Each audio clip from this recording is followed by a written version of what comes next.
La primera experiencia socialista en América Latina produjo un quiebre muy importante en el resto del continente, provocando con su ejemplo numerosos movimientos antiimperialistas y anticoloniales. ¿Cuáles fueron sus causas? ¿Quiénes las inspiraron?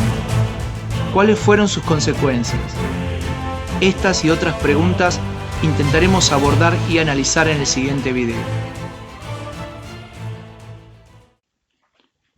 Cuba, desde 1492, es parte del Imperio Español en América. En 1898, Estados Unidos interviene en la Guerra de la Independencia cubana y desaloja a los españoles, convirtiendo a Cuba en un protectorado norteamericano. Desde 1902, se suceden gobiernos democráticos tutelados y regulados por la administración norteamericana. En 1952, se produce el golpe de Fulgencio Batista, una polémica figura, un militar que responde a la oligarquía cubana y a los negocios de empresas multinacionales estadounidenses. Batista está muy ligado a los negocios de casinos, prostitución, hipódromos, narcotráfico y crimen organizado. La mafia estadounidense controla los negocios y hace de Cuba su propio patio trasero. En 1953, ante la ola de represión al movimiento obrero, a los campesinos y a los estudiantes, se originan protestas, huelgas y conspiraciones. Finalmente comienzan las acciones armadas para intentar desestabilizar el gobierno de Batista.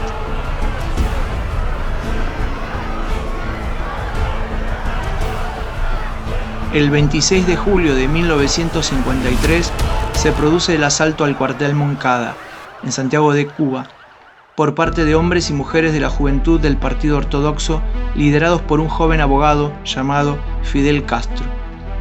La acción no tuvo éxito y los rebeldes que no fueron fusilados ni cayeron en la lucha terminaron detenidos y juzgados.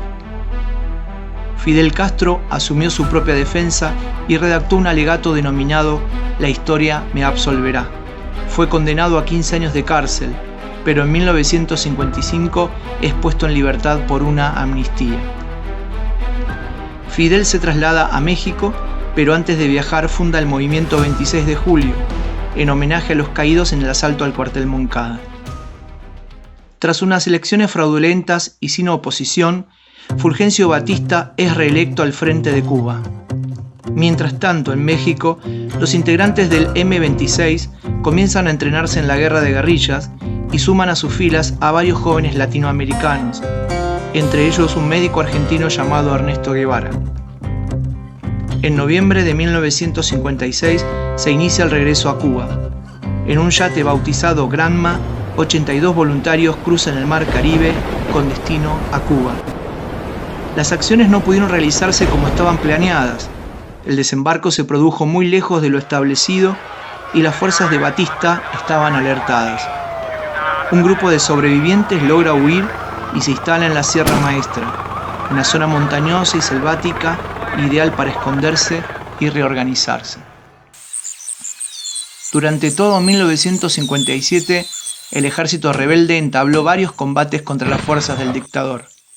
Mientras tanto, se afianzaba la relación entre los revolucionarios y las poblaciones campesinas que se iban incorporando a sus filas. Hacia fines de 1958, los guerrilleros logran cortar la isla en dos.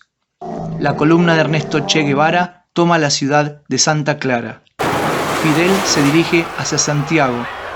El desbande en las filas de Batista es total. Estados Unidos hace tiempo que dejó de financiarle armas a la tiranía. El 30 de diciembre, la cuarta columna, liderada por el Che, entra en La Habana, aclamada por el pueblo. Batista huye en avión y se refugia en Miami. Desde muy temprano el gobierno revolucionario tomó medidas radicales que provocaron desconfianza en el gobierno de los Estados Unidos. Comenzó un proceso de nacionalización de la economía y los intereses norteamericanos se verían afectados irreversiblemente. En 1960, Cuba firma un acuerdo de cooperación con la Unión Soviética. Confisca las refinerías norteamericanas, Standard Oil y Texaco, empresas industriales, propiedades y entidades bancarias. En respuesta a esto, Estados Unidos suspende la importación de azúcar cubana y numerosos artículos cubanos. Intenta por todos los medios desestabilizar la isla, imponiendo un bloqueo económico absoluto, sabotajes, conspiraciones, operaciones de inteligencia y financiamiento de grupos contrainsurgentes, como la malograda intervención en la bahía de Cochinos, una operación aeronaval llevada adelante por cubanos anticastristas apoyados por el ejército norteamericano.